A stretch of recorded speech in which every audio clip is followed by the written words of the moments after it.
सही था ना? देखिए एक बार रिवीजन हो जाएगा। देखिए आज हम लोग पढ़ेंगे किसके बारे में? पुष्प यानी फ्लावर। तो पुष्प की स्टडी यानी अध्ययन किया जाता है एंथोलॉजी में। किसमें? पुष्प का अध्ययन एंथोलॉजी के अंतर्गत किया जाता है, पहली बात।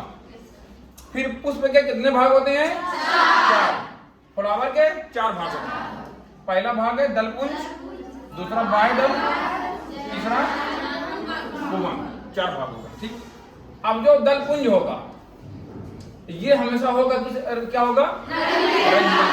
जो हम लोग पुष्प लेते हैं, जो उसकी एक एक कली अलग अलग तोड़ते हैं, एक एक पत्ती, जो गुलाब लेंगे एक एक तोड़ेंगे या फिर चमेली के तेल में उसको डालेंगे, जो भी हम लोग अलग अलग लेते हैं वो क्या होगा?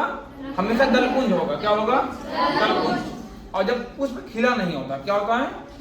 जब वो कली अवस्था में होता है कि इसके ऊपर इस तरह चौड़ा सा निकला होता है कि नहीं, उसके बाहर से चारों तरफ जो हरे वाली परत होती है उसे कहते हैं। और ये हमेशा होती है हरे रंग की। इसकी हरे रंग की। क्यों?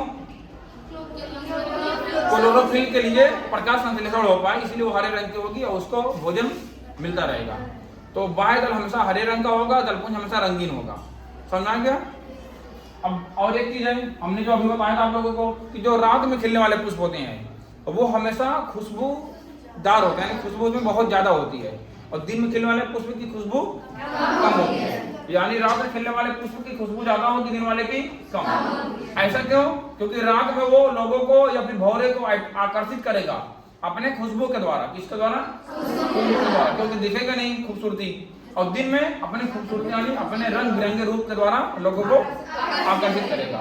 समझ में आया? यही काम सभी करते हैं, चाहे पुष्प हो चाहे हम लोग। करते हैं कि नहीं करते हैं? इतनी तेजी जैसा सब लोग बोल रहे हैं।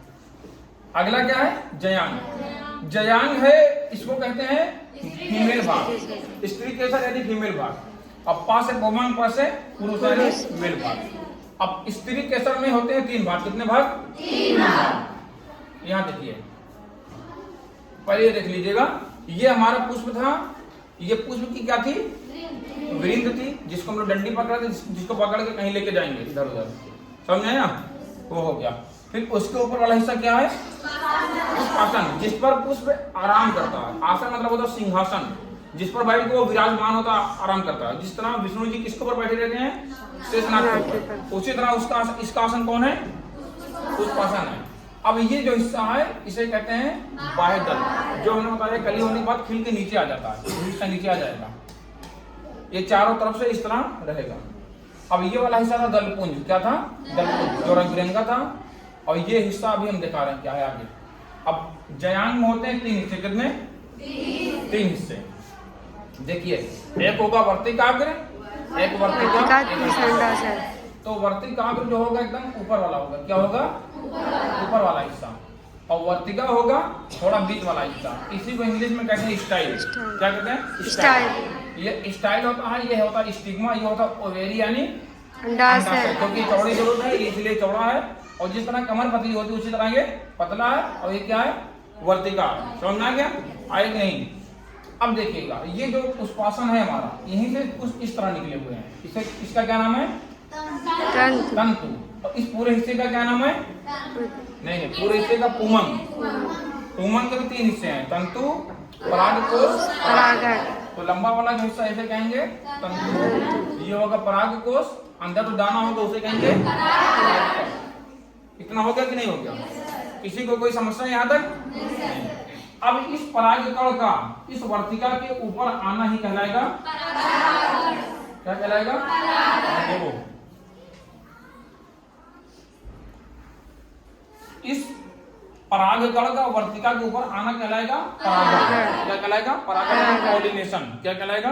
पॉलिनेशन। पॉलिन ग्रेन का स्टिग्मा के ऊपर आना ही कहलाएगा पॉलिनेशन। अब ये आ गया। अब ये 2 प्रकार से होगा। क्या होगा? 2 प्रकार, एक स्वपरागण, एक परपरागण। अब स्व क्या होगा? अगर एक पेड़ का एक पुष्प का परागकण किसी एक पेड़ के एक पुष्प का परागकण उसी पुष्प पर जाए या उसी पेड़ के किसी अन्य पुष्प पर जाए तो इसे हम कहेंगे स्व परागण यानी सेल्फ पॉलिनेशन। अगर इस पुष्प का या इस पुष्प का परागकण किसी अन्य पेड़ के वर्तिका पर जाए उसे कहेंगे हम परपरागण। परागण यानी क्रॉस पॉलिनेशन। समझ में आया? स्व जब स्वयं रहेगा, जैसे शादी किसी को होती है, अगर रिश्तेदारी में हो जाएगी उसे कहेंगे स्वपरागण, अगर दूरी होगी उसे कहेंगे परपरागण। समझ में आया? चाहे उसी परिवार में हो जाए किसी से या किसी उसी खानदान में हो जाए उसे स्व ही कहेंगे। अब पर में ये हो जाएगा, इसीलिए कुंडली वगैरह मिला जाती दूर दूर हो। समझ में नहीं आया? और बढ़िया कौन होगा? इसके द्वारा हुआ नया पुष्प या फिर बच्चा जो भी होगा बहुत खूबसूरत होगा। समझ में आया कि नहीं आया? बस बंद कर दीजिए।